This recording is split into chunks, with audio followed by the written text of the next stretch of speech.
মালয়েশিয়ার সাথে আমাদের সম্পর্কটা আরও গভীরতর আমরা করতে চাচ্ছি। ইউনিভার্সিটি কেবাংসাং মালয়েশিয়া তার তরফ থেকে স্যারকে একটা অনারারি ডিগ্রি দেওয়া হবে। দেশের মধ্যে হালাল ইকোসিস্টেম, উচ্চশিক্ষা এবং কূটনৈতিক প্রশিক্ষণ একাডেমির মধ্যে সহযোগিতা বিষয়ক মোট 3টি নোট বিনিময় অর্থাৎ এক্সচেঞ্জ অফ নোটস হওয়ার সম্ভাবনা রয়েছে। আপনারা জানেন আগামীকাল আমাদের মাননীয় চিফ অ্যাডভাইজার মালয়েশিয়ায় স্টেট সফরে যাচ্ছেন এবং এটা খুবই আমাদের জন্য ক্রুশিয়াল একটা সফর। এটা 3 দিনের একটা সফর। এই 3 দিনের এই সফরের উপরে ওইখানে অনেকগুলো এমওইউ সাইন হবে, অনেকগুলো এক্সচেঞ্জ হবে। তো এটার উপরে আমাদের যিনি ফরেন মিনিস্ট্রির ডিজি পাবলিক ডিপ্লোমেসি উইং আছেন উনি কথা বলবেন। তো তার আগে আমি একটু হালকা এ বিষয়ে বলে নিচ্ছি, সেটা হচ্ছে যে সেখানে যাওয়ার পরে আমাদের মূল যে ইয়েটা হচ্ছে যে মালয়েশিয়ার সাথে আমাদের সম্পর্কটা আরও গভীরতর আমরা করতে চাচ্ছি। মালয়েশিয়া আমাদের খুবই একটা important source of recruitment, overseas recruitment. এবং এই জায়গায় যে মালয়েশিয়ায় যে মাইগ্রেশনের আমরা যাতে তাদের সাথে আমাদের এমন একটা জায়গায় নিয়ে যেতে পারি যার জন্য মালয়েশিয়া যাতে বাংলাদেশের উপর থেকে তাদের সর্বোচ্চ সংখ্যক জনশক্তি বাংলাদেশের থেকে নেয়।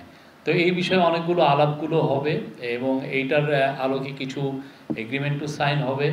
ওইখানে মূল ফোকাস হচ্ছে মাইগ্রেশনের বিষয় আলাপ।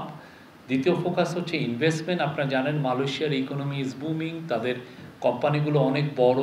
তার মধ্যে বড় বড় যেগুলো কোম্পানি আছে যেমন আপনি ওদের প্রোটন হোল্ডিংস আছে, ওদের যে স্টেট এটা সভারেন স্টেট ফান্ড যেটা খাজানা আছে, খাজানা, তারপরে ওদের পেট্রোনাস ওদের যেটা স্টেট ওন যেটা পেট্রোলিয়াম কোম্পানি আছে, তাদের সাথে অনেকগুলো এদের যে যারা চিফ এক্সিকিউটিভ তাদের সাথে ওনার কথা হবে। এবং ওইখানে মালয়েশিয়ায় 13 তারিখে একটা বিজনেস কনফারেন্সে 13 তারিখে তো বিজনেস উনি ওইখানে বক্তৃতা করবেন 12 তারিখে সরি, আর 13 তারিখে ওনাকে একটা মালয়েশিয়ার যেটা ন্যাশনাল ইউনিভার্সিটি কেবাংসাং মালয়েশিয়া তার তরফ থেকে স্যারকে একটা অনারারি ডিগ্রি দেওয়া হবে। এবং ওই অনুষ্ঠানে আমরা আশা করছি আনোয়ার ইব্রাহিম মালয়েশিয়ার যিনি প্রাইম মিনিস্টার উনি থাকবেন এবং মালয়েশিয়ার একজন সুলতান, আপনি জানেন মালয়েশিয়ার যে সুলতান যিনি কিং হন এটা একটা রোটেশন বেসিসে হয়, প্রভিন্সিয়াল যারা সুলতান তারাই একসময় যে কিং হন, তো একজন সুলতান থাকবেন। আগামী 11 তারিখ মাননীয় প্রধান উপদেষ্টাকে গার্ড অফ অনারের মাধ্যমে অভ্যর্থনা জানানো হবে, স্বাগত জানানো হবে এবং সেখানে মালয়েশিয়ার মিনিস্টার ইন ওয়েটিং হিসেবে তার হোম মিনিস্টার অর্থাৎ স্বরাষ্ট্রমন্ত্রী জনাব সাইফুদ্দিন বিন ইসমাইল ওনাকে স্বাগত জানাবেন। পরের দিন 12 আগস্ট 2025 পুত্রাজায়ায় মালয়েশিয়ার প্রধানমন্ত্রী কার্যালয়ে মাননীয় প্রধান উপদেষ্টা ও মালয়েশিয়ার প্রধানমন্ত্রীর মধ্যে একটি দ্বিপাক্ষিক বৈঠক অনুষ্ঠিত হবে। বৈঠকের পরপরই উভয় সরকার প্রধানের নেতৃত্বে প্রতিনিধি পর্যায়ে বৈঠক এবং তাদের সমঝোতার স্মারক স্বাক্ষরিত হবে। আমি এখন আপনাদেরকে যে সংশ্লিষ্ট বিষয়ে সমঝোতার স্মারক স্বাক্ষরিত হবে সেগুলো পড়ে শোনাচ্ছি। প্রতিরক্ষা সহযোগিতা, জ্বালানি বিষয়ক সহযোগিতা, ব্যবসায়িক কাউন্সিল গঠন LPCCI এবং NCCIM এর মধ্যে, তাছাড়া BMCCI ও মালয়েশিয়া প্রতিষ্ঠান MIMOS এর মধ্যে সহযোগিতা স্মারক, Bangladesh institute of international and strategic studies BIISS এবং মালয়েশিয়ার institute of strategic and international studies ISIS এর মধ্যে সহযোগিতা সংক্রান্ত সর্বমোট 5টি সমঝোতা স্মারক স্বাক্ষরিত হওয়ার সম্ভাবনা রয়েছে। এছাড়াও দুদেশের মধ্যে হালাল ইকোসিস্টেম, উচ্চশিক্ষা এবং কূটনৈতিক প্রশিক্ষণ একাডেমির মধ্যে সহযোগিতা বিষয়ক মোট 3টি নোট বিনিময় অর্থাৎ এক্সচেঞ্জ অফ নোটস হওয়ার সম্ভাবনা রয়েছে।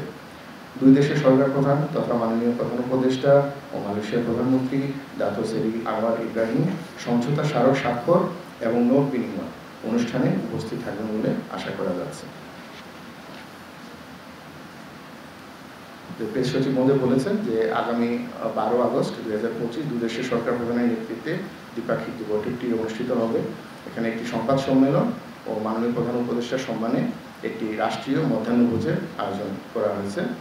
একই দিন বিকেলে মাননীয় প্রধান উপদেষ্টা একটি ব্যবসায়িক ফোরাম অর্থাৎ বিজনেস ফোরাম অংশগ্রহণ করবেন এবং এর পরপরই মালয়েশিয়ায় বসবাসরত প্রবাসী বাংলাদেশিদের সঙ্গে একটি মত বিনিময় সভায় অংশ নেবেন বলে আশা করা যাচ্ছে। মালয়েশিয়ার প্রধানমন্ত্রী দাতো সেরি আনোয়ার ইব্রাহিমের সাথে একান্ত বৈঠক ও প্রতিনিধি পর্যায়ের বৈঠকে মালয়েশিয়ার বিভিন্ন সেক্টরে নতুন বাংলাদেশি কর্মী নিয়োগ, অধিক সংখ্যক পেশাদারীদের প্রফেশনালস নিয়োগ, শ্রমিকদের সুযোগ সুবিধা নিশ্চিতকরণের বিষয়সমূহ গুরুত্বের সাথে আলোচনা করা হবে। সফরের তৃতীয় দিনে 13 আগস্ট 2025 মাননীয় প্রধান উপদেষ্টা ইউনিভার্সিটি কেবাংসান মালয়েশিয়া সংক্ষেপে UKM এর চ্যান্সেলর এবং নেগেরি সেম্বিলান প্রদেশের মহামান্য রাজা তুয়াংকু মুহরিজ ইবনি আল মারহু তুয়াংকু মুনাউইর এর সাথে সৌজন্য সাক্ষাৎ করবেন। অতঃপর ইউনিভার্সিটি কেবাংসান মালয়েশিয়া মাননীয় প্রধান উপদেষ্টাকে একটি সম্মানসূচক ডক্টরেট ডিগ্রি প্রদান করবেন। এরপর মাননীয় প্রধান উপদেষ্টা একই ইউনিভার্সিটিতে শিক্ষার্থীদের উদ্দেশ্যে একটি স্মারক বক্তৃতা প্রদান করবেন। মাননীয় প্রধান উপদেষ্টার সফরকালে বাণিজ্য ও বিনিয়োগ সম্প্রসারণ, জ্বালানি সহযোগিতা, হালাল অর্থনীতি, সেমিকন্ডাক্টর শিল্প, কৃষি, শিক্ষা ও জনযোগাযোগ অর্থাৎ পিপল টু পিপল কন্ট্যাক্ট সহ বিভিন্ন ক্ষেত্রে অধিকতর সহযোগিতার বিষয়ে আলোচনা হবে। এ সফরে বাংলাদেশের আসিয়ানের সেক্টরাল ডায়ালগ পার্টনার হওয়ার এবং regional comprehensive economic partnership RCEP এগ্রিমেন্টে যোগদানের আবেদন জোরালোভাবে তুলে ধরা হবে। এছাড়াও রোহিঙ্গাদের প্রত্যাবাসনে মালয়েশিয়া সহ আসিয়ান সদস্য রাষ্ট্রসমূহকে অধিকতর সক্রিয় ও কার্যকর ভূমিকা রাখার জন্য আহ্বান জানানো হবে। মালয়েশিয়ার সাথে বিদ্যমান দ্বিপাক্ষিক ও অর্থনৈতিক সম্পর্ক একটি নতুন পর্যায়ে উন্নীত করার ক্ষেত্রে এ সফর গুরুত্বপূর্ণ ভূমিকা রাখবে বলে পররাষ্ট্র মন্ত্রণালয় মনে করে। প্রোটন হোল্ডিং আপনি জানেন, প্রোটন বাংলাদেশে ওরা কার প্রডিউস করে, কার ম্যানুফ্যাকচার করে। তো প্রোটন হোল্ডিংস প্রচুর ওরা ইভিতে ইনভেস্ট করছে, ইলেকট্রিক ভেহিকলস। তো আমরা চাবো যে তাদের সাথে এইখানেও যাতে বাংলাদেশে ইলেকট্রিক ভেহিকলস প্রডিউস ম্যানুফ্যাকচার করা যায় কিনা, বা করলেও কীরকম আমরা সহযোগিতা করতে পারি, বা জয়েন্ট ভেঞ্চার কীভাবে এক্সপ্লোর করা যায় সেটা নিয়ে আলোচনা হবে। অন্যান্য যারা আছেন, যে আগে এখন যে রবি যে মালিক এক্সিয়াটা, তারও চিফ এক্সিকিউটিভের সাথে কথা হবে। আর ওইখানে যারা যাচ্ছেন, আমাদের যে খনিজ জ্বালানি খনিজ উপদেষ্টা, ওনার সাথে আলাদা পেট্রোনাসের চেয়ারম্যানের মিটিং হবে। আমাদের যে প্রবাসী কল্যাণ মন্ত্রণালয়ের যিনি অ্যাডভাইজার ডক্টর আসিফ নজরুল, ওনার সাথে তাদের যারা ওভারসিজ রিক্রুটমেন্ট, তাদের যে রিক্রুটমেন্ট দেখেন, তাদের সাথে মিটিং আছে। এছাড়া আমাদের বিডার যে এক্সিকিউটিভ চেয়ারম্যান আশিক চৌধুরী, উনি এই যে অনেকগুলো বিজনেস মিটের এই বিজনেস যে কনফারেন্স হবে সেখানে বক্তব্য রাখবেন। এটা খুবই আমরা একটা 2 দিনের খুব আমরা বলছি যে খুব অ্যাকশন প্যাকড একটা ট্যুর, এবং আমরা আশা করছি এটা খুব সফল হবে।